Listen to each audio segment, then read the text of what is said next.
Ok, chicos, esta es la última parte de lo que es el examencito C2D, de lo que íbamos a trabajar en la parte de visualización espacial.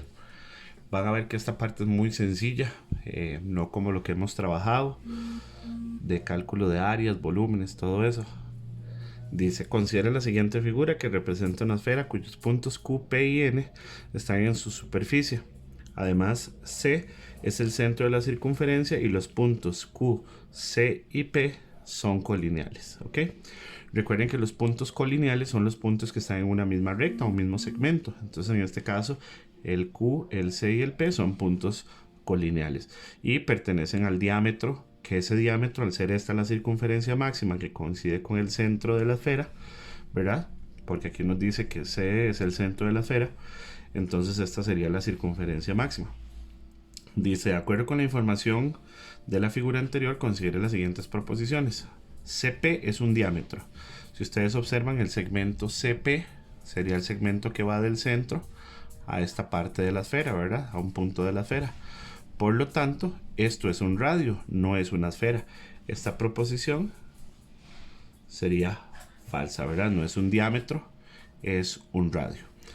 Ahora dice QP, el segmento QP es un radio QP. Vean que es el segmento que tiene como extremos el punto Q y el punto P. Noten que el QP es un diámetro, no es un radio. Por lo tanto, esta proposición también es falsa. ¿Cuál de ellas es verdadera? Ninguna. ¿Ok? Vamos con el ejercicio 21. Nos dice, considere la siguiente información. En una repostería se preparan postres de gelatina para vender.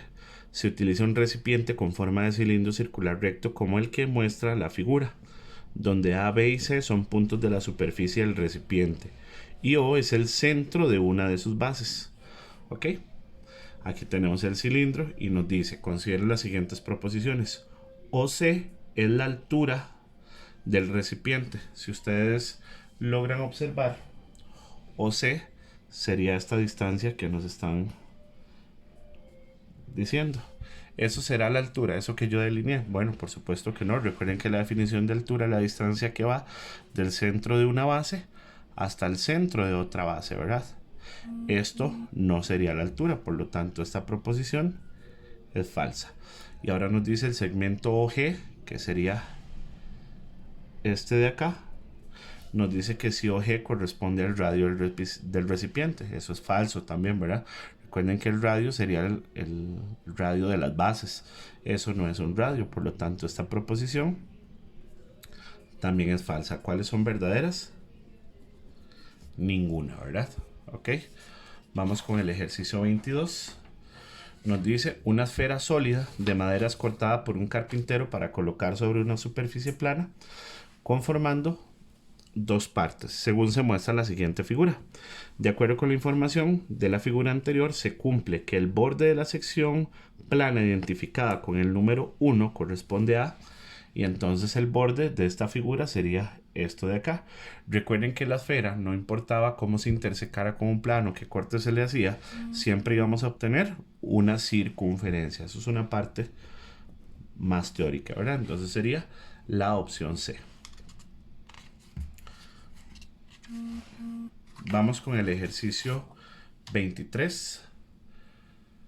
De hecho, recuerden que esto era un ejercicio, vean que está en la prueba Faro, y era un ejercicio que estaba en la presentación de visualización espacial. Dice, considere la siguiente información. La figura 1 corresponde a un cilindro circular recto que ha sido intersecado por un plano perpendicular a sus bases. La figura 2 corresponde a un cilindro circular recto que ha sido intersecado por un plano paralelo a sus bases. Entonces, recuerden que la figura 1 nos dice que es un corte perpendicular a su base. Recuerden que cuando teníamos un corte perpendicular a la base siempre se nos formaba un rectángulo. De hecho, aquí está sombreado la figura, que es un rectángulo. Por lo tanto, la primera proposición que dice que la figura 1, la sección plana resultante, es un rectángulo, sería verdadera. Y en la segunda nos dice en la figura 2, el borde de la sección plana resultante corresponde a una circunferencia. Es correcto. Vean que es un corte paralelo a la base. Recuerden que habían otro tipo de cortes, ¿verdad? El que si era oblicuo a un corte oblicuo y vamos a formar una elipse. Entonces en este caso, como es paralelo a la base, sí estaríamos formando una circunferencia. Por lo tanto, la segunda proposición también es verdadera. ¿Cuáles son verdaderas? Ambas. Y por último, el ejercicio 24 nos dice: considere la siguiente figura que representa un cilindro circular recto, recortado en forma oblicua respecto a sus bases, pero sin intersecarlas. De acuerdo con la información anterior, ¿cuál es la sección plana obtenida producto del corte? Recuerden que teníamos tres tipos de corte. El corte paralelo a la base, que era una circunferencia, que este no es un paralelo, es oblicuo. El corte perpendicular a la base, que sería un rectángulo. Este corte no es perpendicular, es oblicuo. Y por último, el corte oblicuo, que correspondía a una elipse, ¿verdad? Entonces, en este caso, la opción correcta sería la opción A, por el tipo de corte, que es un corte oblicuo. ¿Ok? Vean que la parte de visualización espacial relativamente es muy sencilla, no es tanto de cálculo, sino de identificar los tipos de corte en los sólidos.